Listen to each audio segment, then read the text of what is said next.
This is what your stomach really looks like after you overeat.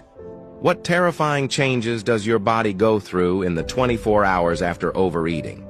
If you also have this bad habit, I advise you to watch this video to the end. First of all, when you have a big meal, the food will slide into the stomach through the cardia. This is a sphincter muscle like a valve that can open and close on its own.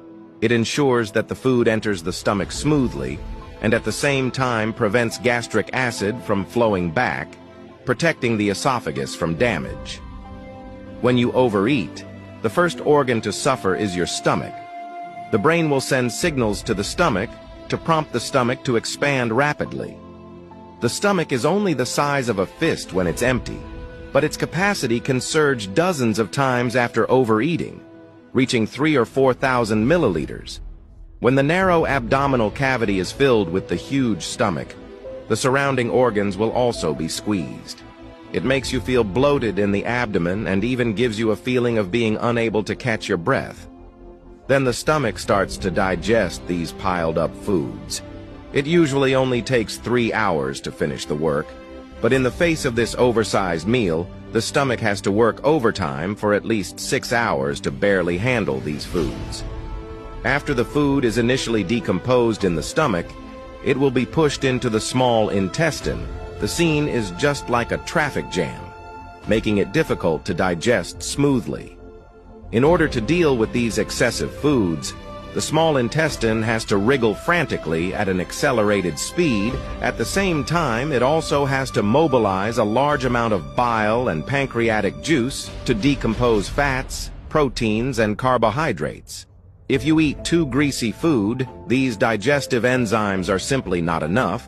Undigested fats and proteins may stay in the intestines, thus causing problems such as flatulence, abdominal pain, and discomfort.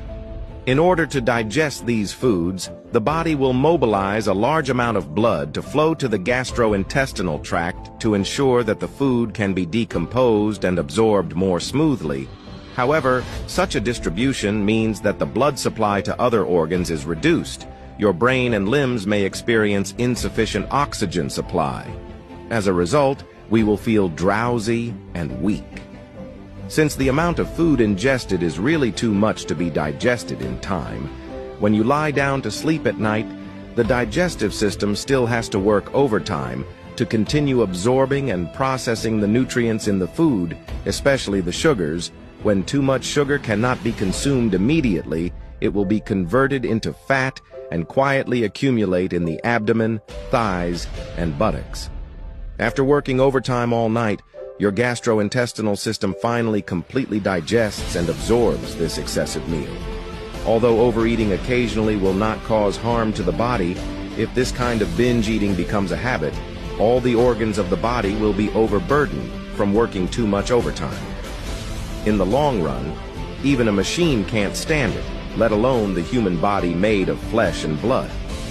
At that time, problems such as indigestion and gastrointestinal dysfunction will gradually trouble you. Ultimately, it may lead to a gradual decline in the bearing capacity and function of the internal organs. So there is no problem in enjoying delicious food, but don't indulge. Eating until you are 80% full is just right. In this way, it can ensure that the gastrointestinal tract has enough time and space for digestion, and it will not bring too much burden to the stomach and other organs. Remember that your body is not a trash can. Don't let it pay for your gluttony.